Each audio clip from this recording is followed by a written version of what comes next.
This week, DC and Q&A.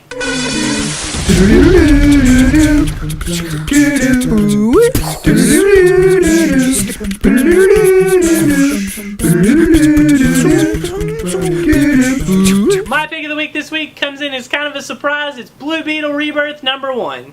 Blue Beetle never really made it into the mainstream, but he has a huge cult following, and this book marks the first time that Jamie and Ted both appear in the book together. Those are the two guys who have both been Blue Beetle for the last 25 years, but they've actually never appeared in a book together.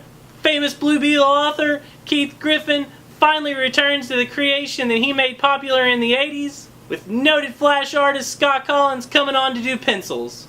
The story revolves around Dr. Fate, who's acting more mysterious than usual. He's got everybody kind of worried. You're going to have to read this book to find out what's going on. Check it out this Wednesday. I'm going to start off merchandise this week with a brand new Suicide Squad Harley Quinn statue from the movie.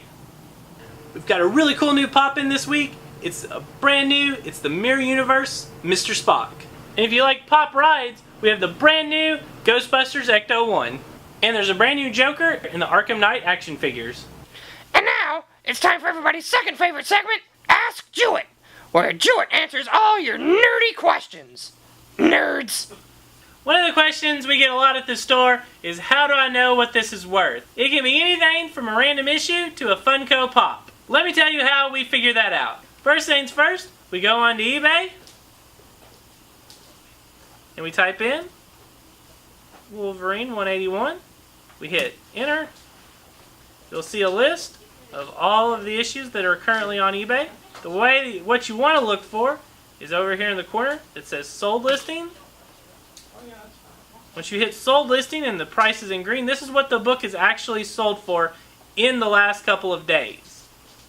So we have a 181 that is what we're looking for is nice copies of Wolverine 181 to get the price idea. It's a nice copy, pretty nice low grade book. It's worth $347. A higher grade book that's worth $700.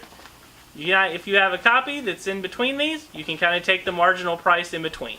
And that's how you know what it's worth. Another question we've been getting a lot lately is, what's the difference between the New 52 and DC Rebirth, and what's with all the #1s? The answer really is there is no difference. Rebirth is just a continuation of the New 52 continuity, just with all new #1s. But why do some of the Rebirth books have two #1s? In the beginning, DC decided that what they would do is that they would soft reboot all of the books with what was called a Rebirth issue.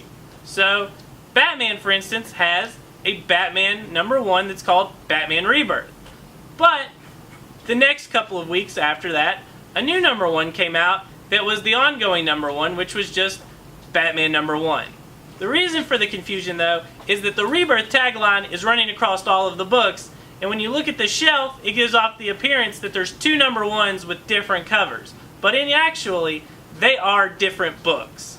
Some of these issues are already really hard to get, and some people missed out on them because they didn't understand this.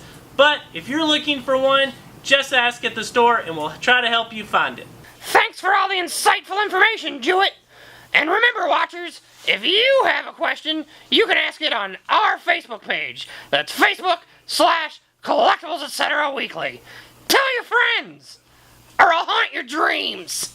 One last thing I want to tell you guys about is our Labor Day sale. It's Monday, September 5th. We're going to do 20% off all trade paperbacks, and we're going to have a whole bunch of $5 pops. Make sure you swing by Collectibles Etc on your day off. Thanks for watching. Remember to share this video, and I'll see you on Wednesday.